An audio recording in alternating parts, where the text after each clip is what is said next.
Welcome everyone. And today I have with me Jeremy and Camilla from the founders of Homeopathy for Health in Africa. And they've been working there and offering free holistic healthcare for people living with HIV and AIDS. So, and today they are celebrating their 10th anniversary. So, welcome, Jeremy and Camila. I know you guys have been doing incredible work for the last decade, and today the reason to invite you was because it's important for me and people around in the homeopathic community to know the incredible work that has been going on for such a long time. And so, tell us about your work. Tell us about at this particular moment, where is Homeopathy for Health in Africa at? What is the work that's going on at this moment? Well, we approaching, as you said, our 10-year anniversary, which we are quite surprised about, really, because when we only went for 6 months. That was the plan, Okay. just to see what we could do in that time. So the fact that it survived and thrived for 10 years is really amazing.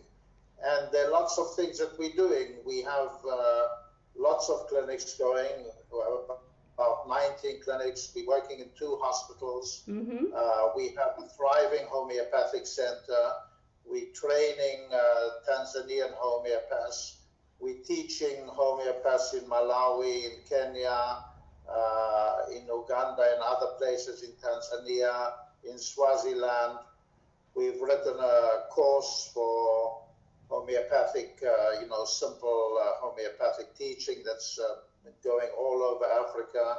And what else are we doing? On top of what Jeremy is saying, we are also running a really successful internship and volunteer program, where we have homeopaths coming from all over the world to help us on the project, because as you can imagine, to run 19 or 20 outreach clinics and a center, it takes a lot of work and a lot of manpower. Absolutely. So we have homeopaths coming to help us, and then we have 2-week programs for students and for people who can't come for 3 months, who want to come, but who want to come and see and who want to come and learn, and they can come for 2 weeks. Okay. So that's really great support for us, and we feel that we can support the homeopathic community by offering this. So tell us about, so far, when you first decided, when was the first time you decided that you wanted to go and start this work? How did that idea come? Who was the person who actually conceived it? Tell me about that, Jeremy. It was totally him, but I dragged him there. Okay, so tell me about that. How did that come to you? Shilpa, the background of the whole idea, it came from many points, but first of all, I treated quite a lot of AIDS all over the world where I was traveling and teaching. And I saw that homeopathy is really incredibly successful in AIDS, I mean, it's a serious disease, but somehow, possibly because it's a compromised immune system and homeopathy stimulates the immune system, I think it just worked so very well. And then I thought about AIDS in Africa, and at the time there were 28 million people with AIDS in Africa, and I thought, if we can help, then we've got to do it. I also, wanted to put homeopathy's voice out there and show what we can do. And I had also, in my teaching in the Dynamic School, I put a lot of emphasis in teaching epidemics. Right. But I'd never really treated a major epidemic other than, small flus and stuff, whooping cough and stuff.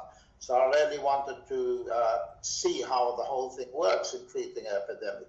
So really it was making a stand for homeopathy, going out to help people with AIDS, which we felt we could do, and hoping to bring homeopathy to Africa. But to be honest, our first mission in the beginning was to do research. That's what we thought we were going for. Okay. And, we didn't imagine opening all these clinics and everything else. We thought we'd go for 6 months, do a good research and come home. Mm-hmm. And ironically, the research is still the main thing left pending that we're fighting for all the time, because that's harder than anything else to set up. We have it in motion and we're working on it all the time, but it's the research is a really long project. But everything else happened on the way, right? Wow.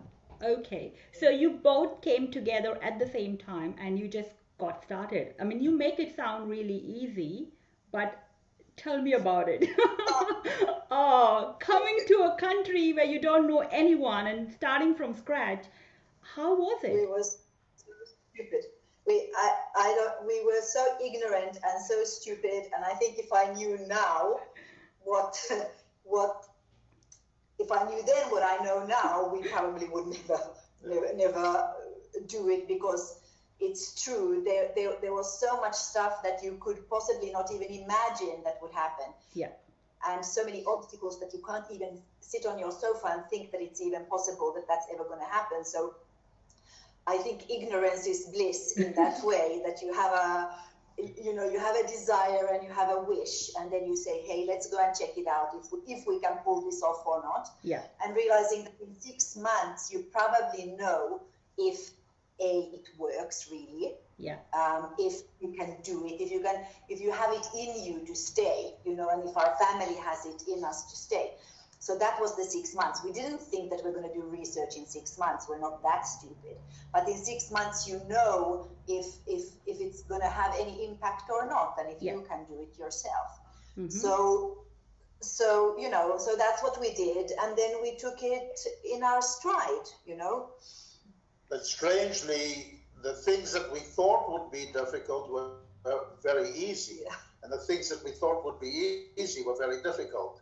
So the thing that we thought would be difficult, treating AIDS, turned out to be incredibly easy, because once we sorted out the remedies for the epidemic, which took 2-3 years, we know AIDS as a disease so well. Both of us, we've each treated thousands of AIDS cases, so that's really, really easy. And homeopathy is so impressive with AIDS that it's just amazing, and you can teach volunteers to do it pretty quickly, and they're able to do it. Yeah. So that side was really good and easy. And the other thing that was easy, which we didn't expect, was opening clinics. Mm-hmm. Because you just go to some village, sit under a tree or in somebody's chicken hut or something like that, and the next moment you've got 200 patients, waiting in line to see you. Yeah. It's really easy to open clinics, and there's no end of work. And people love homeopathy. They really like it. They understand it. The other easy thing is that doctors don't give you a hard time there. Okay. They say, well, there's another medicine, that's cool. Go ahead and do it. So we have a really good relationship with doctors and hospitals. Okay. What was hard? Bureaucracy, Mm-hmm. red tape, all of this stuff, which is sometimes can be incredibly challenging, and is still challenging, and shifting laws and regulations, and something like homeopathy, which is on paper a legal form of medicine in Tanzania, but no one's ever really done it before. So even though it's theoretically it's there, but practically there's no practical application. So in the beginning, just to get a practitioner's license, it took years simply because there was no form for it. Mm. So, stuff like that you can't even imagine that could be a case. Yeah. Or other issues which we are. Oh yes, all sorts of Africa-related issues, and lack of electricity, and cars and cars breaking down. But bureaucracy is a big one. Was the major one. Right. So it's also dealing with the different mentality that takes time to learn. Culture, completely different culture, completely different mindset. That is really sometimes really hard to understand. Yeah. It took us some time. But it's been worth it, big time. Yeah. Wow. Best thing we ever did. So after 6 months, what made you go on? I think after 6 months there was no question of not going on. Okay. We started. I think we were there for a week, and we already had clinics up and running, organizers, patients, kids in an international school. We just started straight away. We didn't hang around and wait, and we really got into the thick of it straight ahead, and we straight away started getting excellent results. And somehow we love Africa. We love being there. It's you know, we're next to the Kilimanjaro. It's gorgeous. It's beautiful. It's Africa is probably where, you know, we all originate pretty much from there. So the power of the earth is amazing, and it's a whole complete different experience of living, and the people are wonderful. People are wonderful, and work is so satisfying that, you know, after treating suburban migraines and middle ear infections for 20 years, it's so great to be dealing with like great real pathology and hospital wards and surgeries and after effects and snake bites. And you come back from a really tough day's work, you know, seeing 30, 40, 50 people, and you're totally falling over, but you are very, very fulfilled. It's very fulfilling work, and it's great. And the best thing is no mental symptoms. Very little symptoms. It's true. Yeah. Wow. So it's the prescribing is very much dreams and physicals. No, it's physicals, generals, down to earth stuff. But then you might crack it with a dream rather than with a mental delusion or something. So it's great. It's a different way of working. It's fast. It's satisfying. So that is fascinating. Like, you know, being in a completely, you know, working in the cities and working in urban areas, and then coming to rural Africa where there is, you know, people don't, not just knowing about homeopathy, they are so grounded and basic, and everything is, you know, in that sort of situation. Did you have to change the way you practiced homeopathy? Sort of, how did you adapt your urban homeopathy to rural Africa? Yeah, it's really a big change, and actually a very gratifying one. You know, the patients that we all see in the modern world, most of the issues are mental, emotional. Yes. And over there, you just don't get a lot of mental, emotional symptoms. The most that you get, usually we ask people, are you happy, sad, anxious, or angry?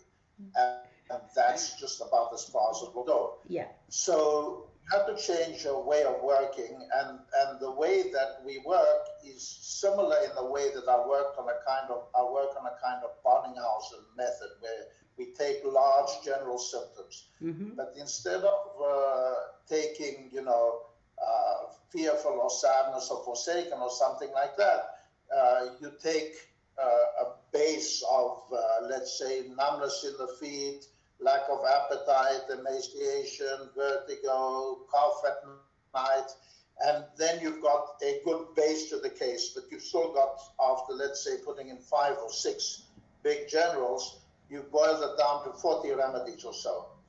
Now, when you're working with the epidemic, I worked out a way to work with the epidemic in which I keep in the repertory a file with all the AIDS symptoms, say, you know, 50 common AIDS symptoms.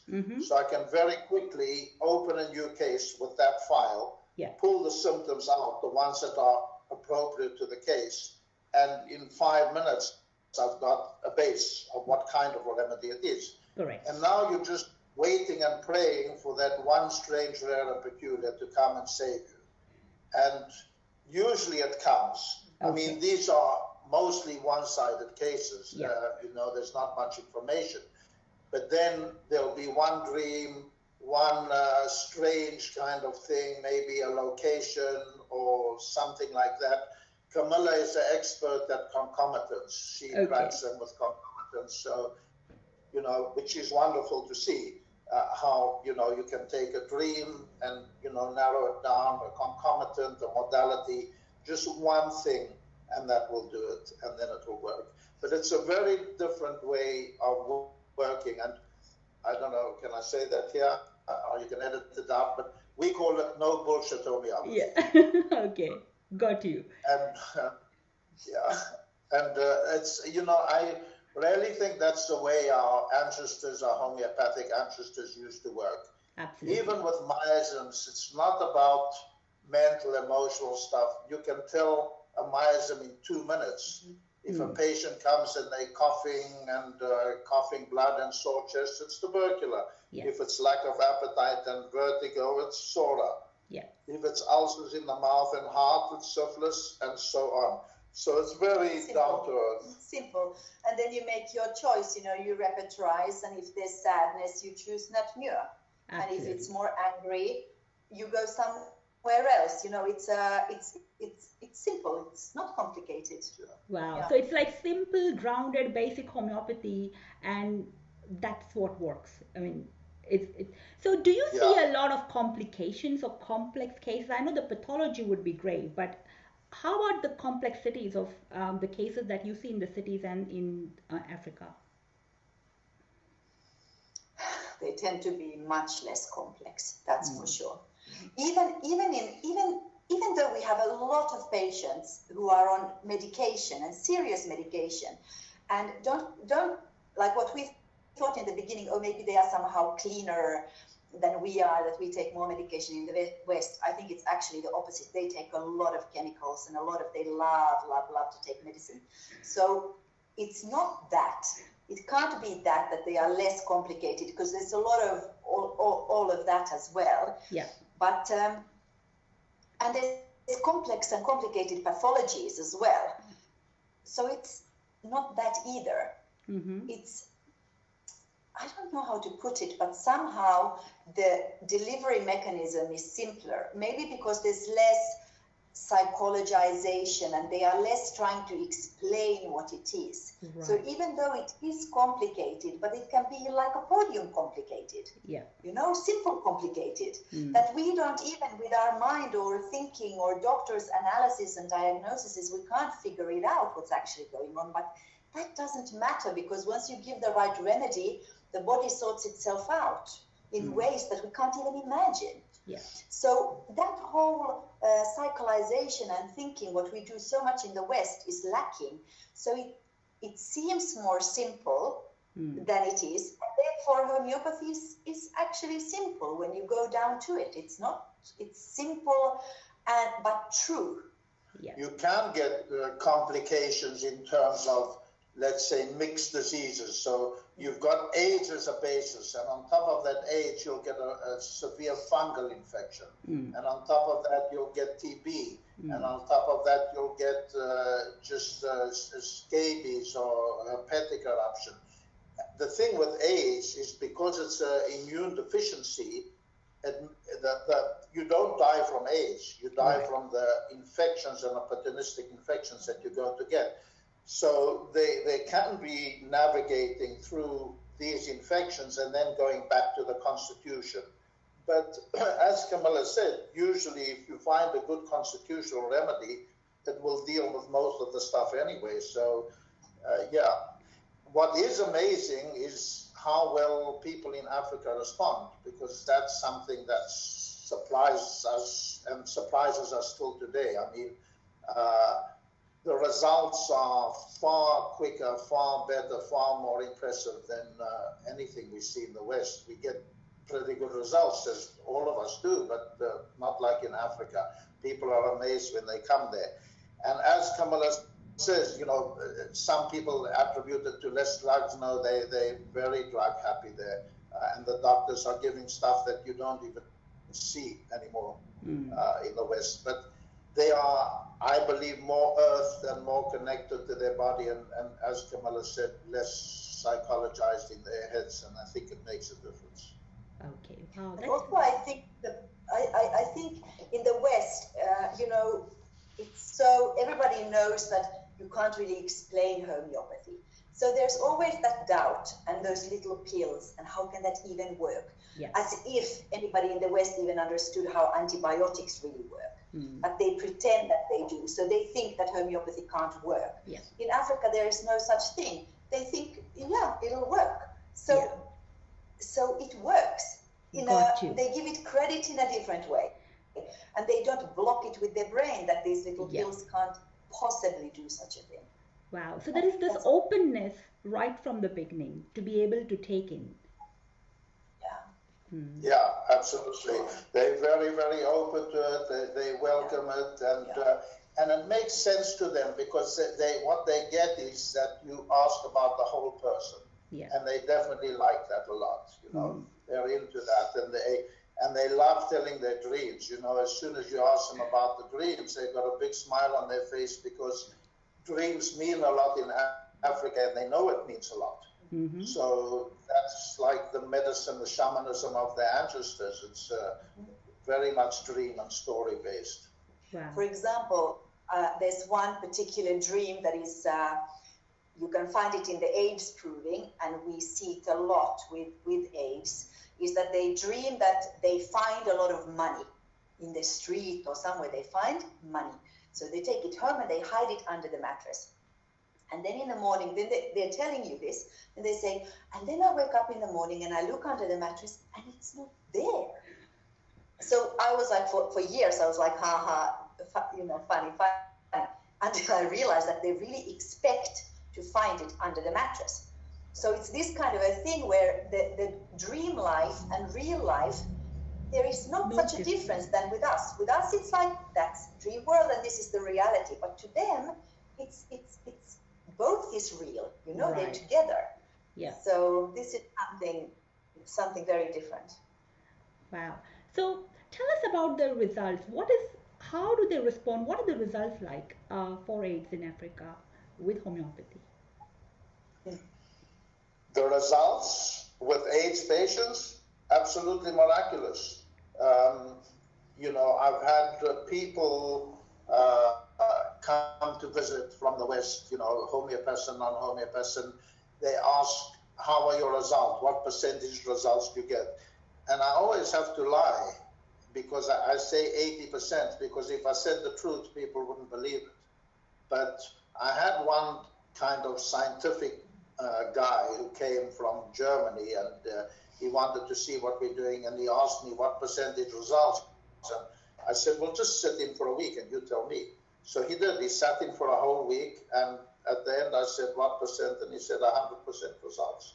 Wow. So I don't go around saying it myself. No, you can't. But put it this way, if we see a failure, we're actually quite happy because we can learn from that. It just doesn't happen that much. There'll always be some kind of result, some kind of improvement. Oh, that's and usually amazing. very good and very quickly. So Jeremy, when you talk about the research and when you talk about documenting the results and publishing it or putting it out, what are the barriers? What's happening around that? There are lots of barriers to research, but the main one is getting ethical consent. But the road to ethical consent, it's not that you have difficulty getting the ethical consent in itself, but to get ethical consent, you need your remedies registered. And there's no official registration of remedies.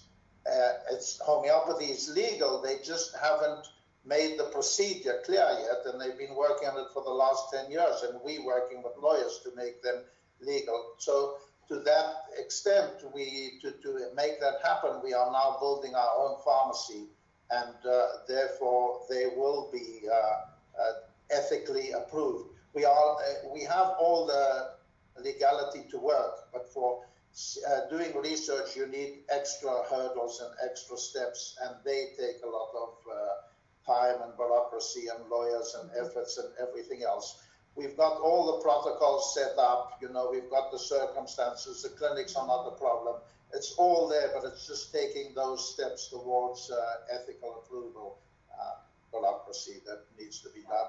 I think it's true in many researchers, all over the world, but with Africa and with Tanzania, it's new, so they don't have the mechanism set up for it yet. Got you. So if I'm looking in, your next milestone, or where do you want this to go? Because you have such a huge, amazing foundation set up right now. What is your next step? What are you looking for? Well, our next step is really to take this blueprint that we've created of a treatment module, and there's two aspects. One is to take the treatment module because it's easy to copy it and franchise it and put it into different settings and different countries in Africa, so that it's easy, because we've kind of cracked it how you need to set it all up. Absolutely. But the other thing is we are creating an umbrella organization for HHA and for other African homeopathic projects, so where we can bring in different modules as well, not just homeopathy, but other integrated medicine practitioners from different fields, including doctors, including dentists, so that we can give a more holistic approach where a patient can come and we can do whatever is suitable for them so that they can have best possible outcome and results. And also in Africa, there are lots of excellent homeopathy projects, but they don't have Jeremy Sher there, so they don't get similar resources as we do. They don't get volunteers coming or interns coming, which is our main way of fundraising. Right. So they struggle, and they only have maybe 2 people working, and they have a huge workload, but they don't have money and they don't have resources. So we really want to help them and empower all the African projects so that we can work as efficiently as possible. Mm-hmm. The main idea is, our main big goal is to get a center that is an integrated center. Mm-hmm. And there's 2 reasons for this. One, because AIDS is a complicated disease, and we realize that it needs multidisciplinary resources to treat it. Homeopathy is the best, no doubt, and it has to be at the forefront. But you need simple stuff like nutritional advice and even microloans for people to start business, because poverty is a big factor, and helping getting jobs, and you need a conventional doctor and a nurse and testing, and we want to have a AIDS diagnosis machine. We're trying to collect money to raise money to get a CD4 machine and a viral load machine, because these are not available in Africa. And it makes it very difficult to do research and testing and follow up on the patients without the blood test. Mm-hmm. So we need to get that. We need to build a pharmacy. But what we're hoping is, once we can get a center like this going, an integrated center, the second reason comes in, which is, as you know, it's not easy to raise money for homeopathy. Yeah.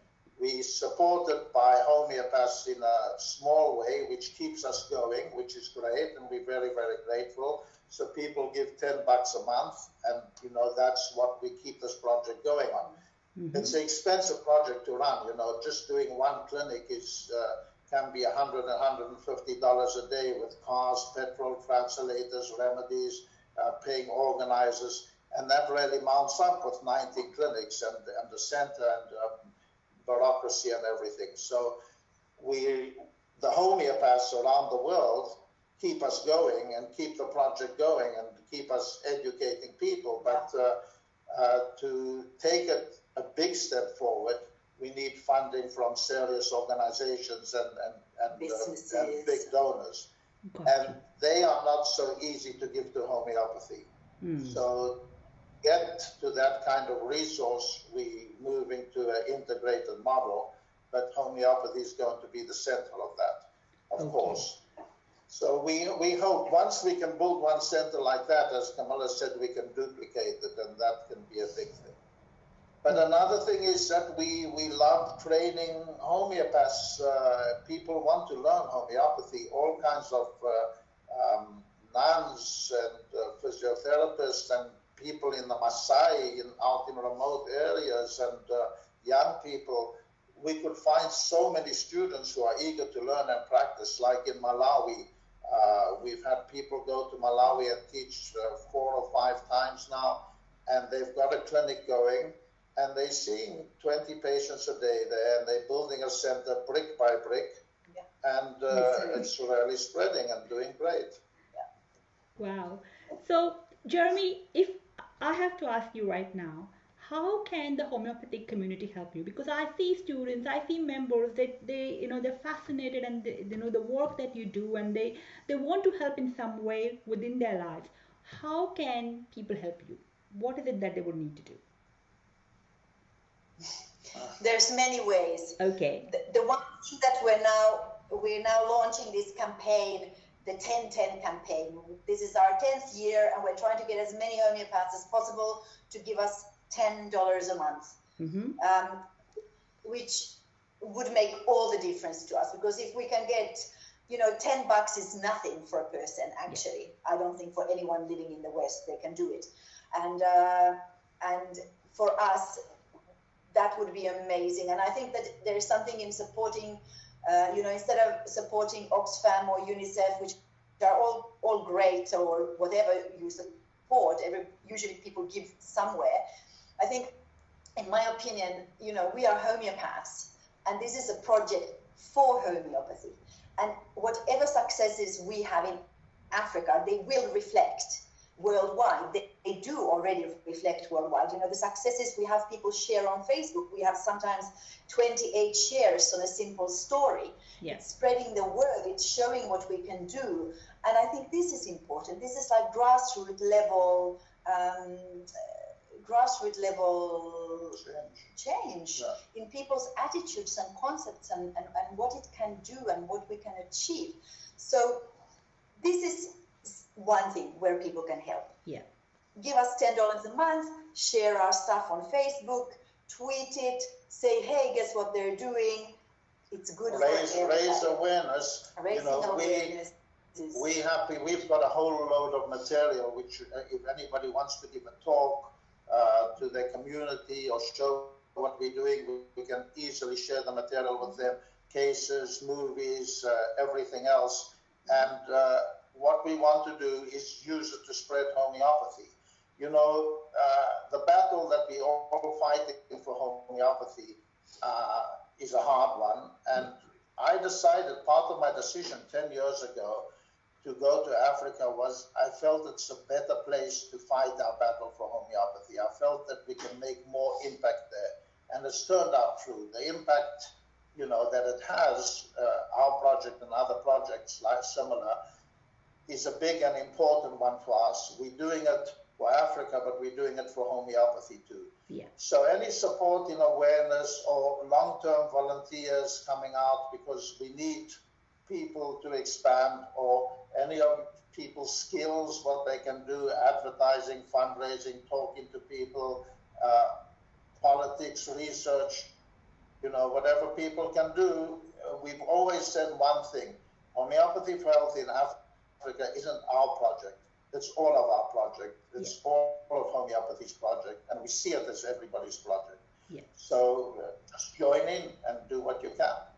Oh, that's lovely, Jeremy. Just it's so well. Like for me, we've been working together on so many other projects for such a long time. But for me to really get to where you came from, how you've been building it, and what real problems you are having, but at the same time looking at the background and the amazing success, because AIDS is something you would never ever look at in a Western world, to work with homeopathy. It's something where conventional doctors and everyone around would be like, these are not the cases you have to take. You cannot legally work with these cases. And to see you having tremendous success with cases which are considered as the most incurable in the Western world. It's like people want results, they want tangible results, and here's somebody, and they're doing it and they're showing those results, and I think that's just amazing. That is like it is the voice of homeopathy that we are really looking for. So thank you so much for sharing. And I think if you want to really contribute or collaborate, or some in some way join forces with Jeremy and his work, then we're going to put all the information just below this video. and give you, how you can get connected and how you can work in your own way from your lives. Being in Africa or being away from Africa, how can you come together and help Jeremy? That's the information we're going to provide you. So thank you so much, Jeremy. Any last, final words that you want to say before we move on? I'll say one thing, as I mentioned earlier, my interest in epidemics as an important part of homeopathy. Homeopathy, we all concentrate on the individual treatment of people, Yeah. and epidemics is really the next stage, a higher stage of understanding. Yeah. And it's a necessary link to really understanding meisms. I don't believe anybody can understand meisms without understanding epidemics truly. Mm-hmm. And I had to see if this model of Hahnemann that I've been teaching so many years, as described in paragraph 73, 101, 102, 103, chronic disease, etc., if it works, if you can treat epidemics like that, and it does work, and that's the way to treat epidemics, and it's very amazing to see.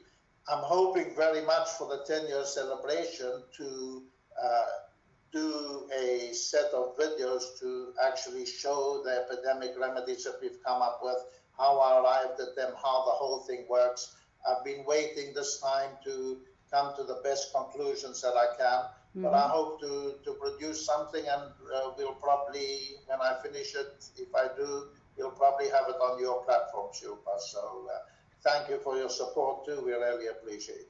Oh, that's lovely, Jeremy. Thank you very much. And thank you for, dreaming the dream. And, it's like, everyone in the homeopathic world is sort of fulfilling it through you. And, the way we can just, touch in some way and contribute to your work, that would be really amazing. So thank you very much. And, yeah, and I look forward to getting the links and putting the information down for everyone to work on. Thanks a lot.